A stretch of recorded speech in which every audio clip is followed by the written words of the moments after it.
Chinese വാസ്തുപ്രകാരം ഒരു bedroom, അതായത് കിടപ്പുമുറി നമുക്ക് എങ്ങനെ തിരഞ്ഞെടുക്കാം? ഇത് ഫുൾ ഫെങ്ഷു ആണ് പറയുന്നത്.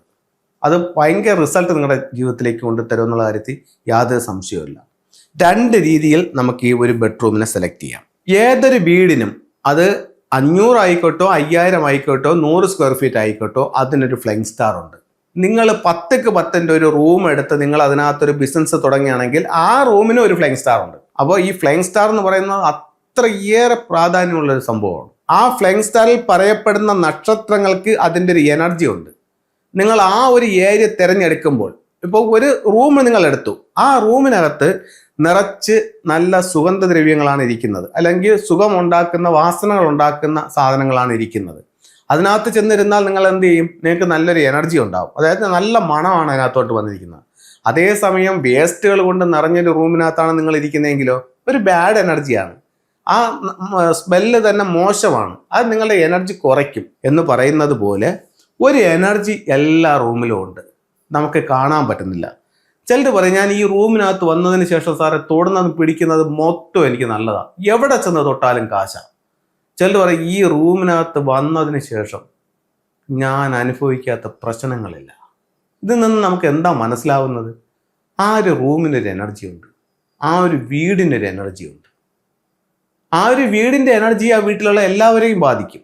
റൂമിനാണെങ്കിലോ ആ വ്യക്തിയെ ബാധിക്കും. ഇനി റൂം എങ്ങനെ തിരഞ്ഞെടുക്കുക എന്നുള്ളതാണ്. അതിൽ വാസ്തുവിൽ പറയുന്ന കാര്യങ്ങളുണ്ട്. വാസ്തു അവിടെ നിൽക്കട്ടെ.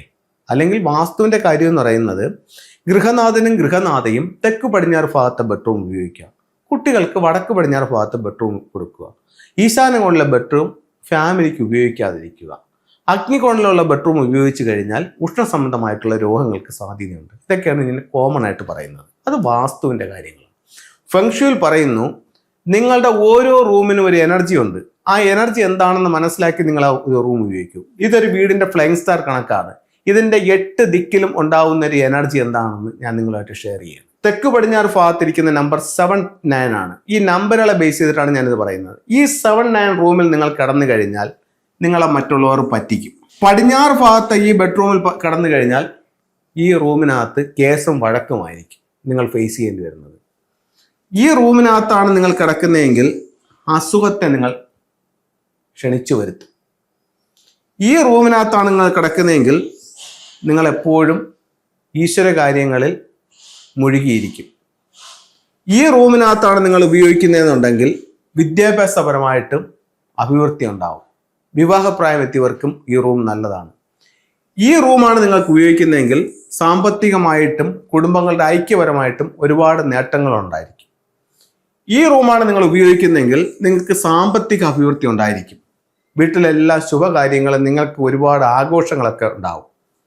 ഈ റൂമാണ് നിങ്ങൾ ഉപയോഗിക്കുന്നതെന്നുണ്ടെങ്കിൽ നിങ്ങളുടെ സർവ്വതും നഷ്ടപ്പെട്ടു പോകും, ടോട്ടൽ ലോസിലേക്ക് പോകും. ഇത് ഓരോ റൂമിൻ്റെ എനർജിയാണ്. ഈ റൂം ആരുപയോഗിക്കുന്നോ ഈ എനർജി അവരെ ബാധിച്ചിരിക്കും 100%. ഇത് ഫെങ്ഷുയാണ്. ഇങ്ങനെയാണ് ഒരു റൂം തിരഞ്ഞെടുക്കുന്നത്. ഇനി നിങ്ങൾക്ക് ഈ റൂമിൻ്റെ എനർജി അറിയില്ല, അതിൻ്റെ ഫ്ലൈങ് സ്റ്റാർ നിങ്ങൾക്ക് അറിയില്ല, പക്ഷെ നിങ്ങളുടെ ഒറിജിനൽ ഡേറ്റ് ഓഫ് ബർത്ത് നിങ്ങൾക്കറിയാം. നിങ്ങളുടെ ഒരു ഡേറ്റ് ഓഫ് ബർത്ത്, ഒരു ഉദാഹരണം പറയാം, 10/10/1974 നിങ്ങളുടെ ഡേറ്റ് ഓഫ് ബർത്ത് എന്ന് കരുതുക. 10ാം തീയതി 10ാം മാസം 1974. ഇതിൽ നിങ്ങൾക്കൊരു കുവാ നമ്പർ ഉണ്ട്. കുവാ നമ്പറൊക്കെ പല പ്രോഗ്രാമിൽ നമ്മൾ അവതരിപ്പിച്ചിട്ടുള്ളതാണ്. അത് നേരത്തെ ഉള്ള പ്രോഗ്രാം കണ്ട് നിങ്ങൾ മനസ്സിലാക്കുക. നിങ്ങളുടെ ഈ വ്യക്തിയുടെ കുവാ നമ്പർ ഇത് ജെൻസ് ആണ്, അതായത് സ്ത്രീകൾക്കും പുരുഷനും 2 കണക്കാണ്. ഇതൊരു ജെൻസിന്റെ കുവാ നമ്പർ കണ്ടുപിടിക്കുന്ന രീതിയാണ് ഞാൻ പറയുന്നത്. 74 എന്ന് പറയുമ്പോൾ 7 4 കൂടെ കൂട്ടും, അതായത് അവസാനത്തെ 2 ഡിജിറ്റുകൾ തങ്ങളെ കൂട്ടും. 7 4 കൂടെ കൂട്ടുമ്പോൾ എത്ര കിട്ടി? 11 കിട്ടി. ഇതിനെ വീണ്ടും നമ്മൾ കൂട്ടുന്നു, കാരണം 2 നമ്പർ വന്നുകൊണ്ട് ഒറ്റ നമ്പറിലേക്ക് കൊണ്ടുവരുന്നു. 1 1 2 ആയി. അപ്പം നമുക്ക് ഇന്ന് 2 കിട്ടി. 10 എന്ന് പറയുന്ന ഒരു കോമൺ നമ്പറിൽ നിന്ന്, പുരുഷനായതുകൊണ്ട് 10 എന്ന് പറയുന്ന കോമൺ നമ്പറിൽ നിന്ന് നമ്മൾ ഈ 2 കുറയ്ക്കുന്നു. നമുക്ക് എത്ര കിട്ടി? 8 കിട്ടി. ഈ വ്യക്തിയുടെ കുവാ നമ്പർ 8 ആണ്. അപ്പോൾ കുവാ നമ്പർ എത്ര കിട്ടി? 8 കിട്ടി. ഇനി ഫെങ്ഷു പ്രകാരം ഓരോ കുവാ നമ്പറുകാർക്കും, അതായത് 1 മുതൽ 9 വരെയുള്ള കുവാ നമ്പറുകളുണ്ട്, ഓരോ കുവാ നമ്പറുകാർക്കും 4 ഭാഗ്യ ദിക്കുകളും 4 ദൗർഭാഗ്യ ദിക്കുകളും ഉണ്ട്. മൊത്തം 8 ദിക്കാണല്ലോ. അതിൽ 4 എല്ലാവർക്കും ഭാഗ്യവും 4 ദോഷവും. നമ്പർ 8കാരൻ്റെ ഭാഗ്യ ദിക്ക് നമ്മൾ നോക്കുകയാണ്. South west, north west, west, north east, ഇത് 4മാണ് ഇദ്ദേഹത്തിൻ്റെ ഭാഗ്യ ദിക്കുകൾ. ഈ 4 ദിക്കിനും 4 പ്രാധാന്യമുണ്ട്. അതൊക്കെ അഡ്വാൻസ് ആയിട്ടാണ്. അപ്പോൾ ഈ 4 ദിക്കുകൾ ഇദ്ദേഹത്തിൻ്റെ ഭാഗ്യ ദിക്കുകളാണ്. അപ്പോൾ ഇദ്ദേഹത്തിന് ഒരു റൂം തിരഞ്ഞെടുക്കണം. അപ്പോൾ ഏത് റൂം എടുക്കാം? സൗത്ത് വെസ്റ്റിലെ റൂം എടുക്കാം. ഫ്ലൈങ് സ്റ്റാർ നമ്പർ ഞാൻ പറയുന്നില്ല, ദിക്കുകളെ ബേസ് ചെയ്തിട്ടാണ് പറയുന്നത്. സൗത്ത് വെസ്റ്റ് എടുക്കാം, വെസ്റ്റ് എടുക്കാം, നോർത്ത് വെസ്റ്റ് എടുക്കാം, നോർത്ത് ഈസ്റ്റ് എടുക്കാം. ഇത് 4ഉം ഇദ്ദേഹത്തിന്റെ ഭാഗ്യ ദിക്കിലെ റൂമുകളാണ്. ഏതൊക്കെയാണ്? ഇത്, ഇത്, ഇത്, ഇത്. അപ്പോൾ ബെഡ്റൂം അങ്ങനെ തിരഞ്ഞെടുക്കാം. ഇനി വീട് പ്രധാന വാതിൽ എവിടെ ആയിരിക്കണം? അതും ഈ ഭാഗ്യ ദിക്കിൽ ഉണ്ടായിരുന്നെങ്കിൽ ഏറ്റവും നല്ലത്. അപ്പം കിഴക്ക് ദർശനമുള്ളൊരു വീടാണെങ്കിൽ വടക്ക് കിഴക്ക് വേണം അതിൻ്റെ പ്രധാന വാതിൽ ഉണ്ടാവാൻ. അത് ഇദ്ദേഹത്തിന് ഭാഗ്യം ചെയ്യും. ഫ്ലൈങ് സ്റ്റാർ നമ്പറുകൾ അറിഞ്ഞുകൂടാത്തൊരു വീടിനെ സംബന്ധിച്ചിട്ടുള്ള കാര്യമാണ് പറയുന്നത്. ഇതിനെക്കാട്ട് അഡ്വാൻസ് ഫ്ലൈങ് സ്റ്റാർ ആണ്.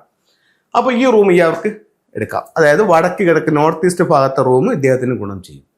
ഇനി പടിഞ്ഞാറ് ദർശനത്തിലാണെങ്കിലോ ഇതിൽ ഏത് ഇയാൾക്ക് കിട്ടും?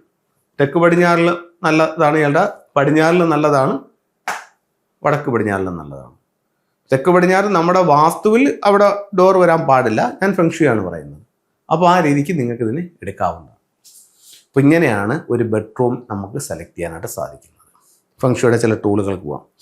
കുട്ടികളുടെ മത്സര പരീക്ഷകളും അവരുടെ മറ്റുള്ള കലാകായികമായിട്ടുള്ള രംഗങ്ങളിലൊക്കെ അവർക്ക് റിസൾട്ട് കിട്ടാൻ വേണ്ടി പ്രധാന ഡോർ, അവരുടെ ബെഡ്റൂമിന്റെ ഡോറിന്റെ മുകളിൽ ഇത്തരത്തിലുള്ള ഒരു ഡ്രാഗൺ ഗേറ്റിന്റെ സ്റ്റാച്യു വയ്ക്കാം. കന്നിമൂല നഷ്ടപ്പെട്ടു പോയൊരു വീട്ടുകാർക്ക് അവരുടെ സൗത്ത് വെസ്റ്റ് കോർണറിൽ ഇത്തരത്തിലുള്ള 2 ക്രിസ്റ്റൽ ബോളുകൾ സ്ഥാപിക്കാം. കപ്പിൾസുകൾ തങ്ങളിലുള്ള അഭിപ്രായ വ്യത്യാസങ്ങൾക്ക് അവരുടെ ബെഡ്റൂമിന്റെ സൗത്ത് വെസ്റ്റ് കോർണറിൽ ഇത്തരത്തിലുള്ള മണ്ടേരിയൻ ഡെക്കിന്റെ സ്റ്റാച്യു വയ്ക്കാം. അപ്പോൾ എല്ലാവർക്കും എല്ലാ ഐശ്വര്യവും അവിടെ നിന്ന് പ്രാർത്ഥിച്ചുകൊണ്ട് നിർത്തുന്നു. നന്ദി, നമസ്തേ.